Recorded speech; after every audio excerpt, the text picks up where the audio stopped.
प्यारे बच्चों, कैसे हो आप लोग। आज का समय ऐसा चल रहा है कि सभी एक महामारी से जूझ रहे हैं अर्थात अब तो पहले तो कहा गया था घर में रहिए, लेकिन अब तो पूरी तरह से छूट मिल चुकी है। तो आप अपने हिसाब से रहिए, बिना कारण बिना किसी काम के घर से बाहर मत निकलिए, घर में रहिए, सुरक्षित रहिए। तो बच्चों, हम लोग भारत की खोज पढ़ रहे थे। भारत की खोज का पहला पार्ट मैं पढ़ा चुकी हूँ आप लोगों को, और अहमदनगर का किला पहला था, जिसका कि प्रश्नोत्तर भी आप लोगों को लिखने के लिए दिया हुआ है। आप लोगों ने लिख भी लिया होगा। शायद आप लोगों को ये प्रश्न उठता होगा मन में कि किस कॉपी में लिखें, वो भी मैं बता दी थी। बसंत के कॉपी के आधे भाग में आप भारत की खोज का दिया गया प्रश्नोत्तर लिखिए। एक ही चैप्टर और पढ़ना, जो कि ये पार्ट जो है, दूसरा पार्ट जो है वो काफ़ी लंबा है, फिर भी मैं आप लोगों को पढ़ा रही हूँ। तो पहला पार्ट में नेहरू जी का सिर्फ हमने परिचय दिया था। आगे नेहरू जी देखते, दूसरा पार्ट है तलाश, उसको खोज भी कर सकते हैं। तो नेहरू जी उसमें बताना चाहते हैं कि भारत के अतीत की कहानी, अतीत में हमारा भारत कैसा था, यानी कि शुरुआत में जब हमारा भारत कैसा था। नेहरू जी कहना चाहते हैं कि भारत के अतीत में अवश्य ही ऐसी कोई दृढ़ता रही होगी, मतलब ऐसा जरूर कोई दृढ़ता रही होगी जिसमें कि उसका अस्तित्व कभी डगमगाया नहीं। किसका अस्तित्व? भारत का अस्तित्व। भारत का अस्तित्व कभी डगमगाया नहीं। इतने ही संकटों का सामना करते हुए हमारा देश इतने दिनों से सब कुछ सहते हुए भी कुछ की संस्कृति में, कुछ यहाँ की सभ्यता में ऐसी तो खास बात जरूर थी, जो कि जिसका क्या है, जिसके कारण आज भी हम उसी पर आधारित हैं, उसी संस्कृति को मानते हैं जो बरसों पुराना था। नेहरू जी कहते हैं कि यदि हम पिछले 5000 वर्षों का विश्लेषण करें तो भी पाएंगे कि जो भारत में है उसका मुकाबला पूरा विश्व नहीं कर सकता है। यानी कि भारत में कुछ ऐसी बात तो अवश्य है। पहले हमारा भारत जो था सारे विश्व में सबका प्रतिनिधित्व करने वाला था। यहाँ की तकनीक काफ़ी उत्कर्ष पर थी, काफ़ी लेकिन ऐसी क्या बात हुई जिसके कारण कि हम ऐसा नेहरू जी को ऐसा लगता है, जिस समय उन्होंने ये किताब लिखी है उस समय उनको ऐसा लगता है कि ऐसी क्या बात हुई कि हम और विश्व के और सभी देशों से पिछड़ गए। और ऐसा लगता है कि अब हमारी कोई विशेषता नहीं रही। सिर्फ एक ही विशेषता रही है कि हमारे पास बहुत बड़ा मतलब जन समुदाय है, मतलब जनसंख्या की दृष्टि से हम बहुत अधिक है, और यही हमारी इस विशेषता के अलावा, बहुत बड़ी जन समुदाय की विशेषता के अलावा और भारत में ऐसा क्या बात है जिसको कि जानदार कहा जा सकता है, मतलब जिसमें कि कोई बात हो। तो होता क्या है कि हमारा देश है, नेहरू जी अपने देश से बहुत प्यार करते थे, देशभक्ति की भावना उनमें कूट कूट कर भरी हुई थी। तो जब भी वो अपने देश के बारे में कुछ सोचते हैं, कुछ जानने की कोशिश करते हैं, या उसको देखते हैं कि हमारी सभ्यता में क्या अच्छाई थी, तो उनको सिर्फ अच्छाई ही अच्छाई दिखती है, उनको कुछ बुरा दिखता नहीं है। तब उनको लगता है कि क्यों ना हम भारत को एक आलोचक की दृष्टि से देखें। आलोचक मतलब जो कि आलोचना करे, सिर्फ उस चीज की, किसी की बुराई को ही देखे, अच्छाई को न देखे। अगर किसी माँ को उसके बेटे की बुराई देखने के लिए बोलिएगा तो दिखाई नहीं देगा, क्यों? क्योंकि माँ तो बच्चे से प्रेम करती है, उसकी बुराई भी उसको अच्छा ही लगेगी। कितना भी बुरा जाए आपका बच्चा ये किया वो किया, तो उसको लगेगा नहीं वो तो बहुत अच्छा है, कुछ नहीं करके किया। उसी प्रकार नेहरू जी जो हैं अब देश को एक आलोचक की दृष्टि से देखना चाहते हैं, ताकि उन्हें जो भी सच्चाई है सभ्यता संस्कृति में, जो भी सच्चाई है उसको वो देख सके। तो संपूर्ण भारत का वो निरीक्षण करते हैं, संपूर्ण भारत का निरीक्षण करते हैं, देखते हैं कि कहाँ कहाँ कैसा था। सबसे उनको तब वो देखते हैं मोहनजोदड़ो की सभ्यता, वहाँ का किला, वहाँ के अवशेष जब वो देखते हैं, वहाँ की भवन निर्माण की कला को जब वो देखते हैं, तब उनको लगता है हमारी तकनीक काफ़ी उन्नत थी। और क्या क्या ऐसा चीज़ था जो उतने दिनों तक उसी तरह सुरक्षित है, कितने हजारों सालों तक, 5000 6000 साल पहले भी। आखिर वो कौन सी सभ्यता थी जो कि कई देश हमारे संपर्क में आए, हमारे कितने पड़ोसी देश भारत के संपर्क में आए, भारत भी उनके संपर्क में गया। कुछ चीज़ें वहाँ के उन लोगों ने भी सीखी, हम लोगों से पड़ोसी देश ने भी कुछ सीखा, और पड़ोसी देशों से हमने भी सीखा, प्रभावित हुए उनसे हम, लेकिन अपनी संस्कृति के आधार को डगमगाने नहीं दिया। संस्कृति हमारी वहीं की वहीं रही। किस प्रकार आप जानते हो, एक इंडस नदी का जिक्र किया गया है यहाँ, और एक सिंधु नदी का। इंडस नदी के नाम पर ही हमारे देश भारत का नाम इंडिया पड़ा, और सिंधु नदी का नाम इन लोग बदलकर हिंदू बोलने लगे, और उसी का परिवर्तित रूप हिंदुस्तान हुआ। तो इंडस नदी के नाम पर इंडिया और सिंधु नदी के नाम पर हिंदुस्तान हमारे देश का नाम पड़ा। नेहरू जी आज भी नदियों को देखते हैं। वो नदी जैसे गंगा नदी उस समय की है, बहुत पहले की प्राचीन नदी है, उसकी महत्ता तब भी थी, आज भी है। आज भी गंगा नदी में एक डुबकी लगा लेने से हम समझते हैं कि हमारा क्या हो गया, पूरा मतलब पाप धुल गया। जिंदगी में हमने जो भी पाप किए हैं, तो गंगा नदी में स्नान करने से हमारे पाप धुल गए। उसकी पवित्रता आज भी मानी जाती है, आज भी पूजा अनुष्ठान में गंगा जल का प्रयोग किया जाता है। यमुना नदी के बारे में वो कहते हैं कितनी ही पौराणिक कहानियां यमुना नदी के किनारे पनपी। उसके बाद उनका शहर, किनका शहर, नेहरू जी का शहर, कहाँ वो रहते थे, कौन सा शहर है, इलाहाबाद में आज भी कुंभ का मेला लगता है। आज भी लोग उसी श्रद्धा से कुंभ में स्नान करने जाते हैं। देश के दूर दूर के लोग उस कुंभ के मेले में, उस संगम में स्नान करने जाते हैं, और वर्षों हजारों सालों पहले, कई सालों पहले उनके पूर्वज भी उसी कुंभ में उसी श्रद्धा और उसी भक्ति से जाते थे।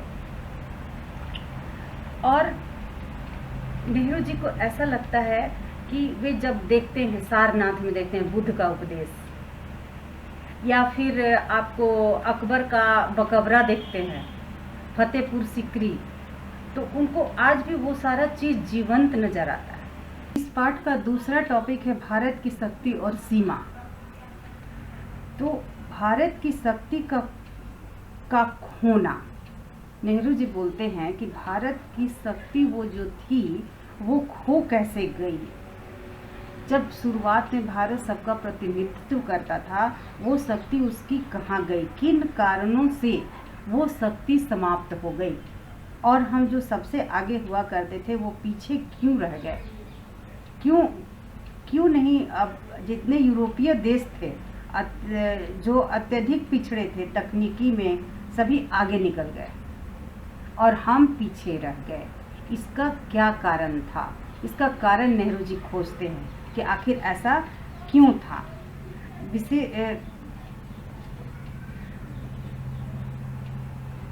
यदि यदि यह विचार किया जाए कि ऐसा क्यों हुआ, तो यह कहना गलत नहीं होगा कि भारत के पास मानसिक सजगता और तकनीकी कौशल की कमी नहीं थी। तो किस बात की कमी थी भाई? क्यों गिरावट आई हमारे, हम पिछड़ क्यों गए? इसमें इसका क्या कारण था? पहला कारण ये था कि हम क्या करने लगे? अनुकरण करने लगे। अनुकरण मतलब दूसरे देशों की पश्चिमी सभ्यता का अनुकरण करने लग गए।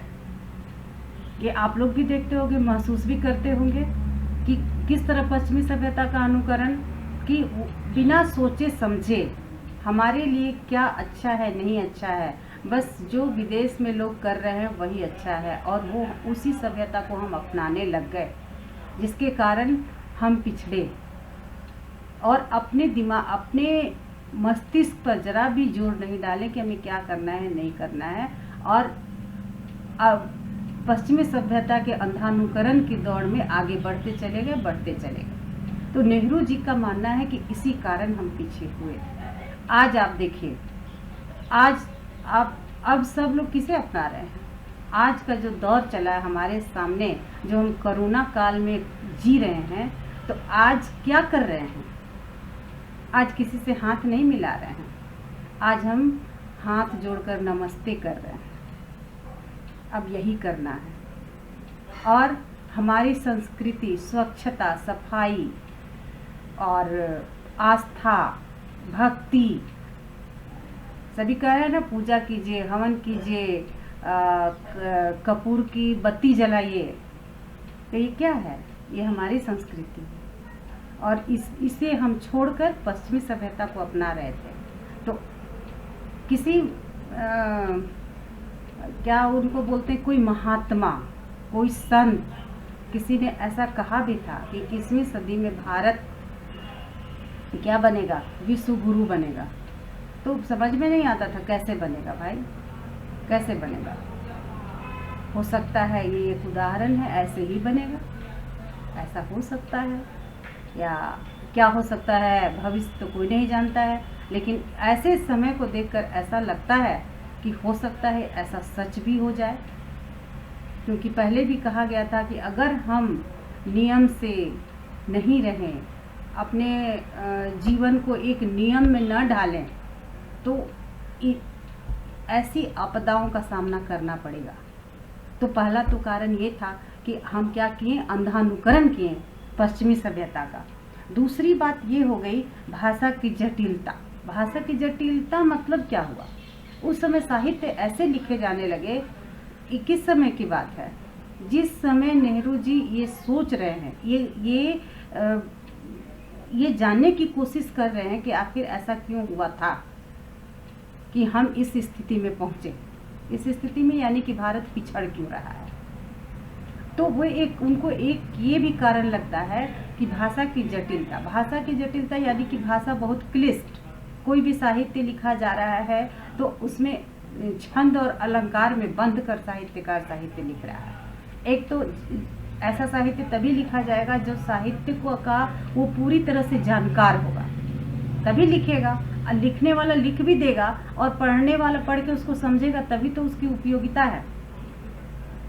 क्लिष्ट भाषा हम समझ नहीं पाएंगे तो फिर क्या फायदा होगा कहने। अब साहित्य से आप समझोगे कि साहित्य से क्या हो सकता है। साहित्यकार ऐसे होते हैं, एक बुद्धिजीवी वर्ग का ऐसा एक साहित्यकार वर्ग है जो कि तलवार से नहीं, युद्ध लड़के नहीं, कलम के बल पर भी तख्ता पलट कर सकता है। तो वो जो साहित्य लिखेगा उसको आम जनता जब समझेगी तभी तो होगा। रूढ़िवादिता। अब रूढ़िवादिता मतलब कि लोग ऐसा समझने लगे कि नहीं, महासागर के पार नहीं जाना है, नहीं विदेशों में नहीं जाना है, वैसे जाने से पाप हो जाता है। लोग अंधविश्वासी होने लगे। जो वहाँ से आया है उसको तरह तरह का उससे यज्ञ हवन करवाने लगे, उसको अछूत जैसा समझने लगे कि नहीं, महासागर के पार नहीं जाना है, यानी कि दूसरे देशों में, विदेशों में हमें नहीं जाना है। और एक तो ये कारण हुआ, फिर उसके साथ साथ मूर्ति पूजा की प्रधानता हो गई। लोग मूर्ति पूजा करने लगे, ज़्यादातर मूर्ति में विश्वास होने लगा। तो मूर्ति पूजा तो हम आज भी करते हैं ना। पूजा के स्थान पर एक भगवान के एक काल्पनिक अपनी मूर्ति बनाकर रखते हैं, तभी हम पूजा करते हैं। लेकिन ये हम नहीं, कदापि नहीं सोचते हैं कि भगवान ही सब कुछ कर देंगे। नहीं, भगवान तो सब कुछ नहीं करेंगे। हम तो वो मूर्ति इसलिए रखते हैं ताकि हमारा ध्यान इधर उधर न भटके। भगवान में 2 मिनट के लिए भी, 5 मिनट के लिए जब हम हाथ जोड़कर भगवान के सामने खड़े हों तो हमारा मन ईश्वर में ही लगे। भगवान को बांधा नहीं जा सकता है, उनका आकार तो निराकार है। लेकिन मूर्ति पूजा की प्रधानता होने के कारण भी ये बात आई, जिसके कारण भारत की सभ्यता तो कभी भी खराब नहीं थी, न पहले थी न अब है, लेकिन हम उन्नति के मार्ग में पीछे हो गए।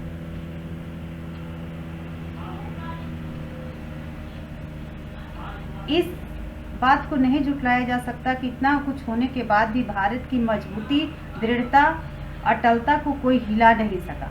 भारत की आगे बढ़ने की निरंतरता सदैव बनी रही। समय समय पर पुनर्जागरण का कार्य भी चलता ही रहा। लेकिन इतना कुछ होने के बाद भी हम कभी डिगे नहीं और हम मजबूती से अपने पथ पे चलते ही रहे और निरंतरता का कार्य भी आगे बढ़ा। इसी पाठ का तीसरा बिंदु है भारत की तलाश। भारत की तलाश माने नेहरू जी भारत को खोजने के लिए, भारत को तलाश करने के लिए बहुत सारा अध्ययन की किस तरह से ने भारत की प्राचीन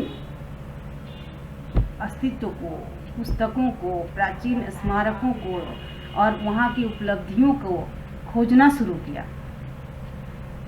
अब भारत की वर्तमान दशा उन्होंने कैसी देखी? भारत की वर्तमान दशा ऐसी थी, गरीबी, भयंकर गरीबी, शासकों द्वारा बुरा हाल था। ऐसा क्यों था? ये कब का बात है? अहमदनगर का किला, जब हमारा देश आज़ाद नहीं हुआ था और नेहरू जी को वहाँ कैद करके रखा गया था, तभी ना उन्होंने भारत की खोज किताब लिखी थी। तो उस समय में हमारी भारत की स्थिति ऐसी थी, इसीलिए उन्होंने ऐसा लिखा है कि भयंकर गरीबी थी, शासकों द्वारा उनका बुरा हाल था, मध्यम वर्ग और आधुनिकता की ओर बढ़ना कदम बढ़ा रहा था। मध्यम वर्ग, नेहरू जी का हर चीज के लिए उनकी दृष्टि मध्यम वर्ग की तरफ ही टिकी हुई थी, उच्च वर्ग और निम्न वर्ग की तरफ नहीं। वो उनको लगता था कि मध्यम वर्ग ही कुछ कर सकता है, हम गुलाम हैं तो मध्यम वर्ग के प्रयास से ही हमको आज़ादी मिलेगी। और वो जो है क्या करते थे कि उनको अंग्रेजों की नीतियाँ खराब नहीं लगती थी। उनका ये सोच नहीं था कि अंग्रेज की नीति खराब है या अंग्रेजों का शासन करने का ढंग खराब है। वो चाहते थे कि इनको हटाकर और शासन का संचालन मैं करूं।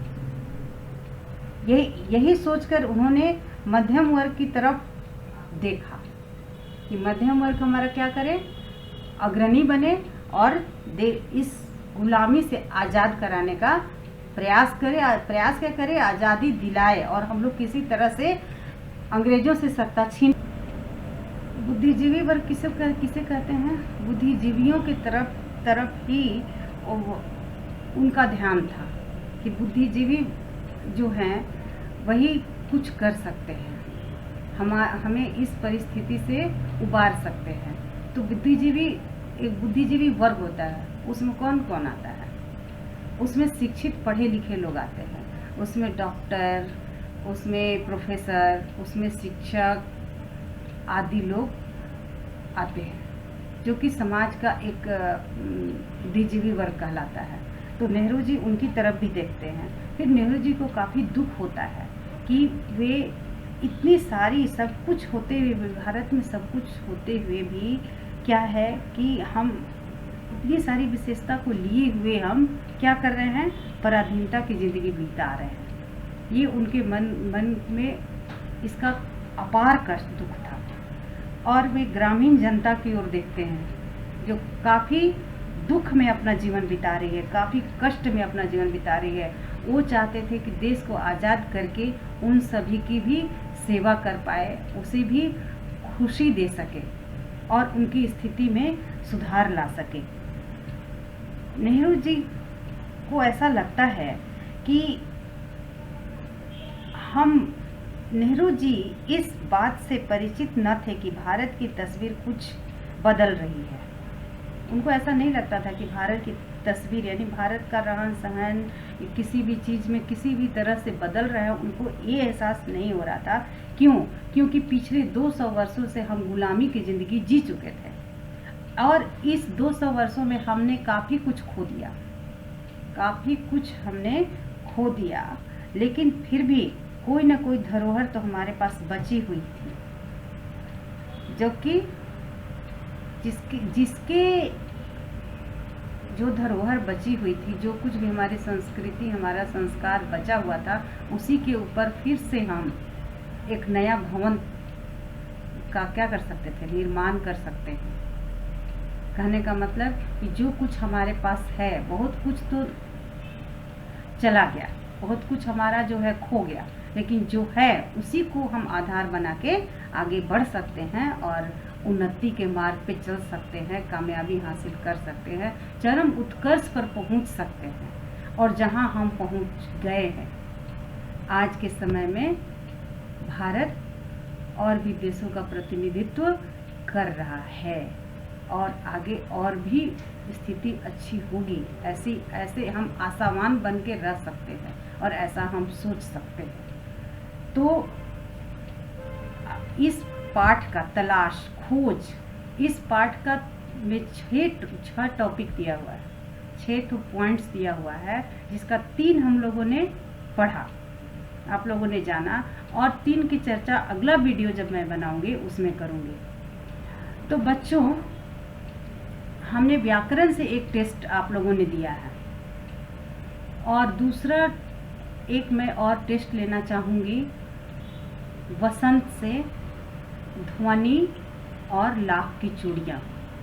2 पार्ट का आप अच्छी तरह से पढ़ोगे, जिसका टेस्ट लिया जाएगा। और आपका जो लिंक है सुबह 8 बजे से रात के 8 बजे तक खुला रहता है। आप दिन भर में 12 घंटे में कभी भी टेस्ट दे सकते हैं। फिर इसलिए और आप दोनों पाठों को ठीक से पढ़िए और इस पाठ का एक और वीडियो बनाया जाएगा, जिसमें और उसके बाद ये पाठ आपका क्या हो जाएगा, समाप्त हो जाएगा। और हाफ ईयरली के लिए यही 2 पाठ पढ़ना है। कौन सा? भारत की खोज से अहमदनगर का किला और तलाश। तो आज का पढ़ाई यहीं समाप्त करते हैं। धन्यवाद।